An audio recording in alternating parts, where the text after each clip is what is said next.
అందరికీ నమస్కారం అండి. ఇట్లు మీ కృష్ణవేణి ఛానల్. ఈరోజు కథ మూడిండ్ల బిచ్చగాడు.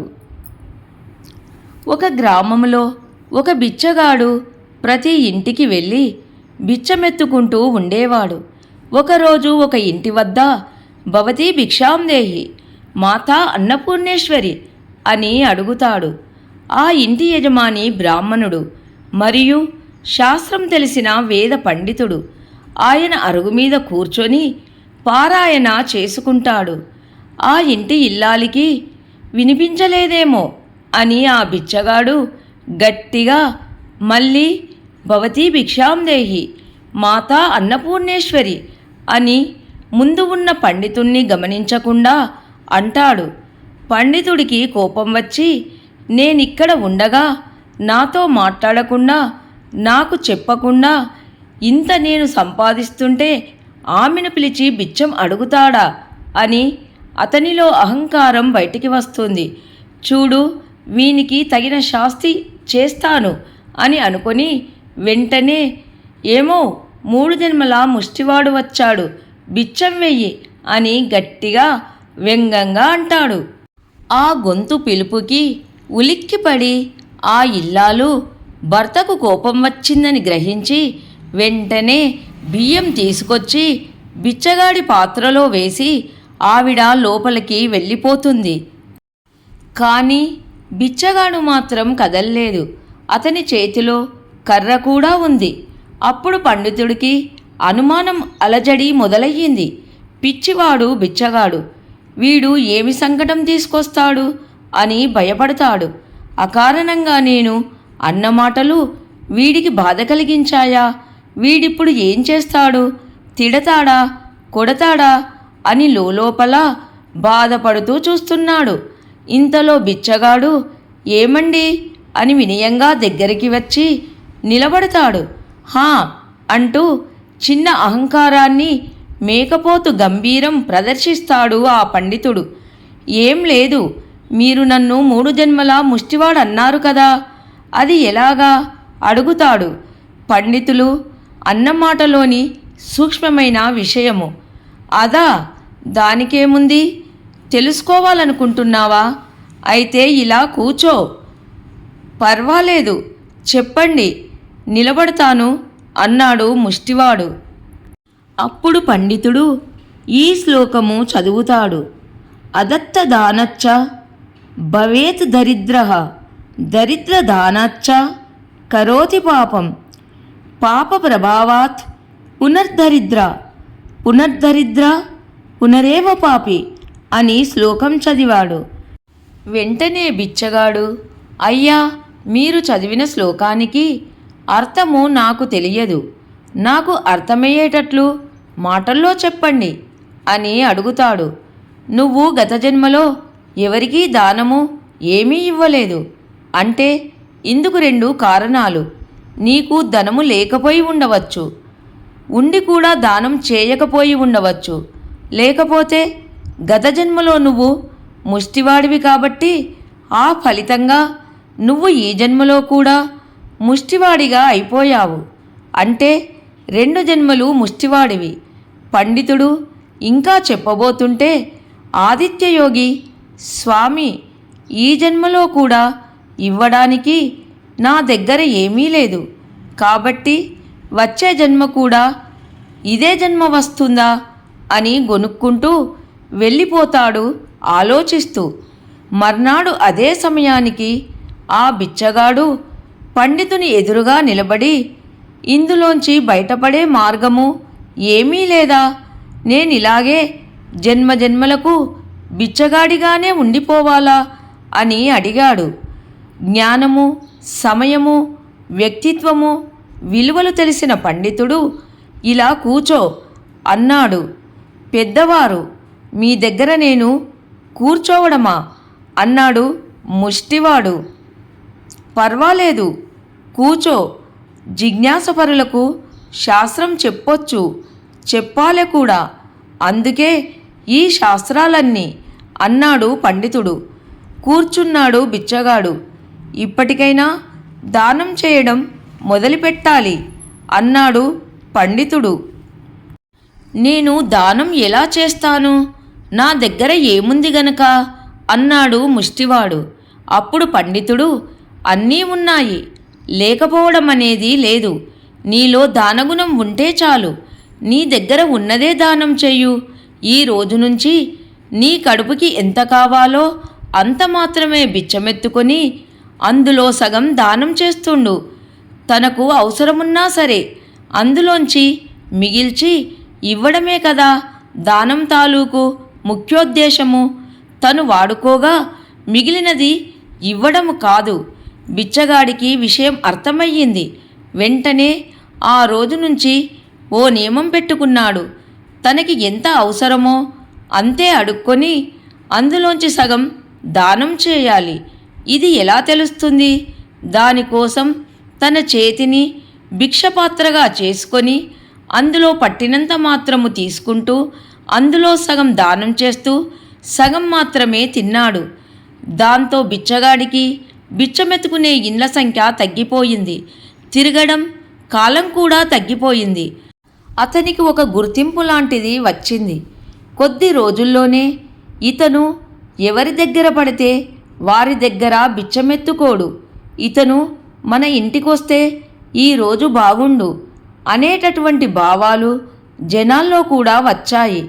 అంతేకాదు, మొన్న వాళ్ళింటికెళ్ళాడు, నిన్న వీళ్ళింటికి వచ్చాడు, ఇవాళ మన ఇంటికి తప్పకుండా వస్తాడని వాళ్ళు ఆ బిచ్చగాడి కోసం మరికొంచెం పవిత్రంగా ఇవ్వవలసిన పదార్థాల్ని సిద్ధము చేసేవాళ్ళు. అందరికీ ఇచ్చే బిచ్చం కంటే ఇతనికి వేసే బిచ్చం చాలా ప్రశస్తంగా ఉండేది, సాత్వికంగా ఉండేది, మంచి ఆహారం లభించేది. పుచ్చుకున్న దాంట్లో ఇతడు దానం చేయడం అందరూ చూశారు.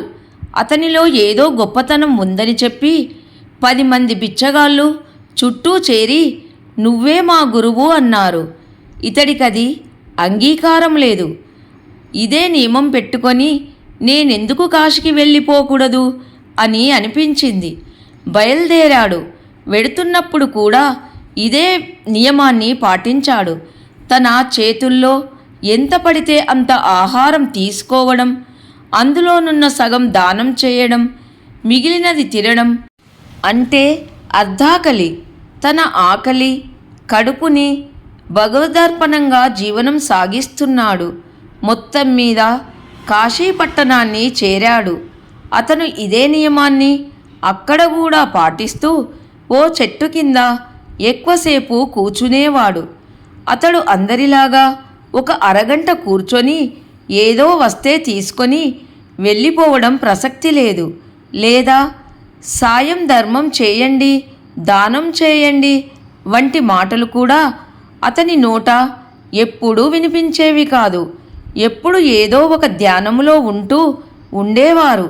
అతని దగ్గర పడిన డబ్బులు లేదా బియ్యము ఇవన్నీ కూడా అతను వెళ్ళాక ఎవరో తీసుకునేవాళ్ళు తప్ప అతడు ఏనాడు అవి ఆశించలేదు.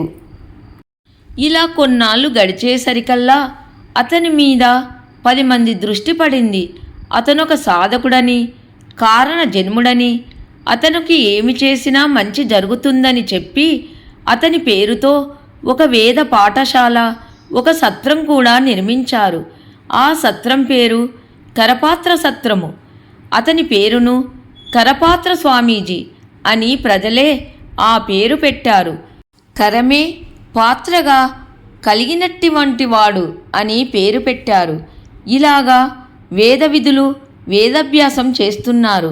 పిల్లలకు వేదము, శాస్త్రము, పురాణము, ఇతిహాసాలు చేస్తున్నారు. సత్రాలలో బస చేస్తున్నారు. వచ్చిపోయే వాళ్ళు కూడా భోజనం చేస్తున్నారు. కానీ ఇతనికి ఈ విషయములు ఏవీ తెలియవు. ఇతడు మాత్రము రోజు నదికి వెళ్ళి స్నానం చేసి ధ్యానం చేయడం, మధ్యాహ్నం బిచ్చమెత్తుకోవడం, తనకు వచ్చిన దాంట్లో సగం దానం చేస్తుండడం యథాతథంగా జరుగుతుంది. కొన్నాళ్ళైన తర్వాత అక్కడ అతని దగ్గర కూర్చునేవాళ్ళు, నిలబడేవాళ్ళు, చూసేవాళ్ళు, దండం పెట్టుకునే వాళ్ళ సంఖ్య పెరిగింది.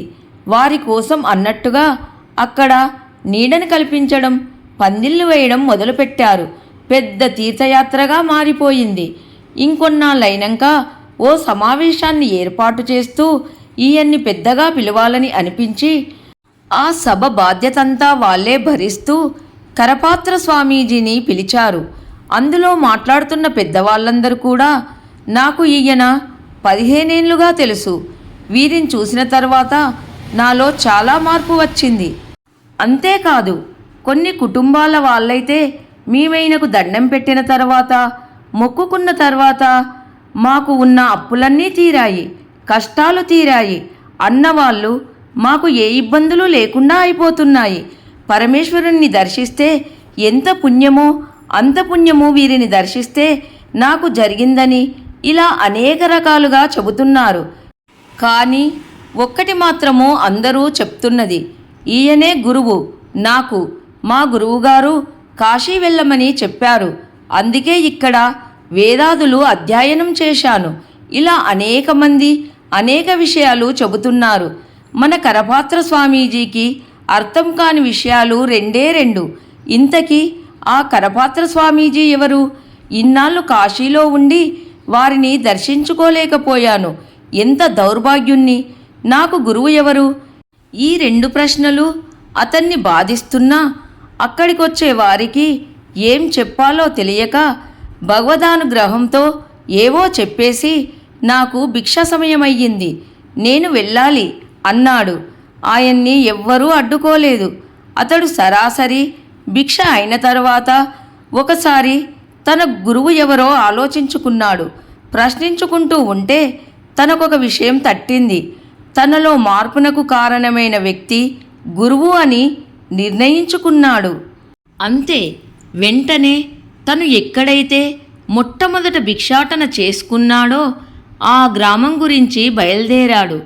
దారిలో ఇతన్ని గుర్తించిన వాళ్ళు కలిసి చూసి వచ్చిన వాళ్ళు అక్కడ వేదం చదువుకున్న వాళ్ళే కాదు, ఆ సత్రంలో భోంచేసిన వాళ్ళు అందరూ ప్రతి గ్రామంలోనూ గుర్తించి అతనికి స్వాగతం పలకడం, ఆయనకేదో ఇవ్వడం, అతను ఆ ధనాన్ని ఆ గ్రామంలోనే ఖర్చు పెట్టుమని చెప్పి పెద్దలకు ఇచ్చేస్తుంటే తానేమీ తీసుకోకపోవడం, ఈయన ఖ్యాతి ఆ నోట ప్రతి గ్రామానికి చేరినది.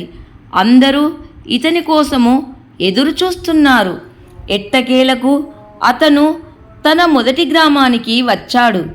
ఆ గ్రామంలో వాళ్ళు కూడా చాలా ఆనందంతో కరపాత్ర స్వామీజీ వారు వచ్చారు అని చెప్పి ఆయనకి ఆ గ్రామంలో ఉంటున్న పండితుణ్ణి పిలిచారు. ఆయన కూడా వెంటనే అంగీకరించాడు. పండితుడు వెళుతూనే పాద నమస్కారం చేశాడు.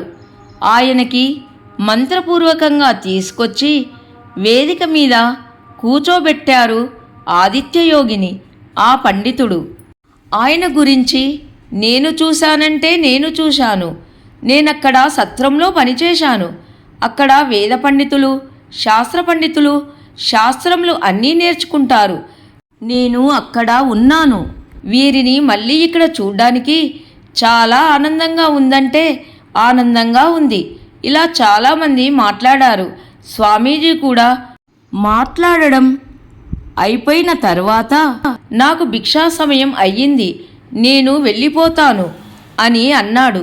ఆ సమయంలో స్వామీజీ అడిగాడు, పండితుల వారు నన్ను గుర్తుపట్టారా అని. అబ్బే, నేనెప్పుడూ కాశీ మహానగరం రాలేదండి, నాకు అంత అవకాశం రాలేదు అన్నాడు. సరే, నేనెవరో చెప్తా వినండి అన్నాడు ఆదిత్యయోగి. వద్దండి, శాస్త్ర ప్రకారము ఏరుల, శూరుల, మహానీయుల, మహాత్ముల జన్మరహస్యము అడగకూడదు. సరే, మీరు అడగలేదు, నేనే చెప్తున్నాను వినండి. నా గురుదేవులు మీరు అన్నాడు స్వామి. అబ్బే, నేను పండితుడను, అంతవరకే అన్నాడు ఆ పండితుడు. అయ్యా, ముందు వినండి, నేను ఎవరో కాదు, మీ 3 జన్మల ముష్టివాణ్ణి అని చెప్పాడు. పండితుడు ఒక్కసారిగా భోజనం మానేసి నిశ్చేష్టుడయ్యాడు. ఆదిత్యయోగి ఆ ఇల్లాలైతే ఏకంగా కన్నీరు పెట్టుకుంటూ వచ్చి స్వామి పాదాలపై పడి పతిభిక్ష పెట్టుమని ప్రార్థించింది. అంత మాటలొద్దమ్మా, ధర్మము చెప్పేవాడు నిష్కర్షగా చెప్పాలి. ఆనాటికే కాదు, ఈనాటికి నేను సామాన్యుడినే. కానీ ఆ రోజు పండితుల వారు అంత తీవ్రంగా, అంత కఠినంగా చెప్పకపోతే నాలో మార్పు వచ్చేది కాదు. నేను ఈనాడు ఈ స్థితికి వచ్చేవాణ్ణి కాదు. అంచేత వీరే నా గురువు అంటూ నమస్కరించారు స్వామీజీ. లేదు లేదు, మీరే నాకు జ్ఞానోపదేశం చేశారు. నేను మహా అహంకారిని, పండితుడని గర్వం ఉండేది. నా గర్వాన్ని పోగొట్టారు. కాబట్టి మీరే నాకు గురువు అన్నాడు పండితుడు. అహంకారాలు పోయాయి కనుక ఇద్దరి భావాలు ఒకటయ్యాయి. ఇద్దరు హాయిగా పరమానందానుభూతిని పొందారు. కథ సమాప్తం. నచ్చితే లైక్ చేయండి. అందరికీ ధన్యవాదములు.